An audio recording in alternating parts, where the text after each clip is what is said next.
Bismillahirrahmanirrahim. Alhamdulillah. Assalamualaikum warahmatullahi wabarakatuh. Alhamdulillah. Alhamdulillahirabbil alamin. Wa bihi nasta'in ala umuri dunya waddin. Wassalatu wassalamu ala asyrafil anbiya'i wal mursalin. Habibina wa syafi'ina Muhammadu wa ala alihi wa sahbihi ajma'in, amma ba'du. Alhamdulillah, kita sudah masuk yaitu pembahasan yang terakhir, yaitu tentang keadilan Tuhan. Keadilan Tuhan sebenarnya kita harus memahami dulu tentang perbuatan manusia. Jadi perbuatan manusia dalam diri kita itu ada namanya kehendak, ada namanya daya, ada namanya perbuatan. Kemudian nanti baru perspektif pada aliran. Kalau kehendak itu ya suatu keinginan, kemudian daya itu adalah suatu yang kita miliki yang bisa kita keluarkan, itu akan menimbulkan suatu perbuatan. Jadi perbuatan itu muncul karena dua, karena adanya kehendak, juga karena adanya daya. Contohnya adalah kita ingin makan, maka harus ada nafsu makan. Kemudian ada kekuatan dalam diri kita bisa mengangkat piringnya, ya, itu namanya daya. Tangan bisa mengangkat, itu daya. Nah, jadi seperti itu. Kita kaji satu persatu. Dalam kesimpulan ini kita nanti memahami keadilan Tuhan. Saya cukup mengungkapkan yang kesimpulan ini, Anda akan paham tentang perbuatan Tuhan. Kalau yang berkenaan ini adalah perbuatan manusia. Di perbuatan manusia ada kehendak, ada daya, baru muncul perbuatan. Kalau Mu'tazilah itu menganggap bahwa baik kehendak itu adalah berangkat dari manusia, kehendak, daya itu pun berangkat dari manusia, perbuatan dari manusia. Maturidiyah samarkan itu sama seperti Mu'tazilah.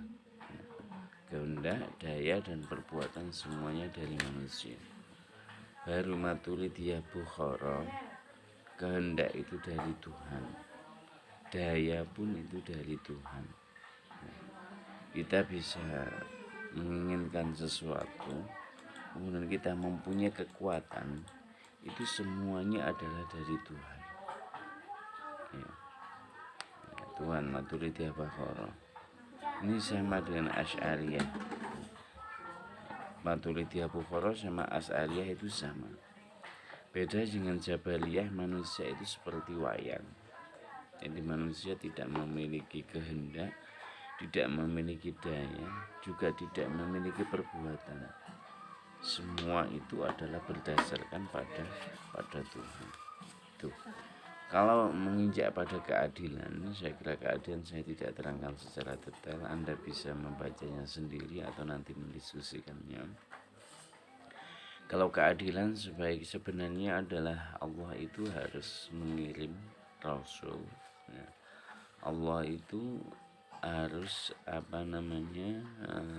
memberikan bagi anak yang meninggal waktu kecil itu seharusnya masuk surga. Bagi orang yang berbuat baik itu harus mendapatkan upah atau mendapatkan pahala. Bagi orang yang berbuat buruk seharusnya mendapatkan neraka, dan sebaliknya. Ini adalah yang Mu'tazilah, itu kehendak, itu adalah perbuatan Tuhan. Tetapi Asy'ariyah itu berpendapat lain. Kehendak Tuhan, keadilan Tuhan itu tidak harus seperti itu, karena itu bergantung pada kekuasaan mutlak. Jadi Allah itu tidak wajib memasukkan orang yang berbuat baik ke dalam surga, berbuat jelek ke dalam neraka, itu tidak wajib. Allah tidak wajib seperti itu. Semua itu adalah mutlak oleh Allah. Allah tidak harus diatur. Jadi prinsip keadilan Tuhan di sini adalah seperti yang terjadi pada diri kita, yaitu orang tua seharusnya itu berbuat adil ya, berbuat adil. Misalkan memiliki anak empat yang pertama kuliah, itu tidak harus disamakan dengan apa namanya, anak yang masih MI ya. Semuanya seperti itu ya. Akan tetapi semua perlakuan Tuhan itu kalau berdasarkan Asy'ariyah itu adalah semua adalah berkat rahmatnya ya. Berkat kasih sayangnya dan lain sebagainya. Di sini hanya ada dua perbedaan saja antara pendapat Mu'tazilah dan pendapat Asy'ariyah ya.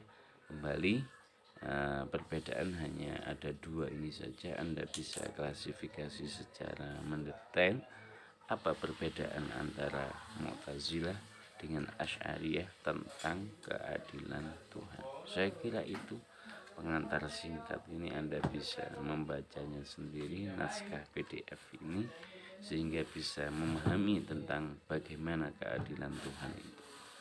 Wassalamualaikum warahmatullahi wabarakatuh.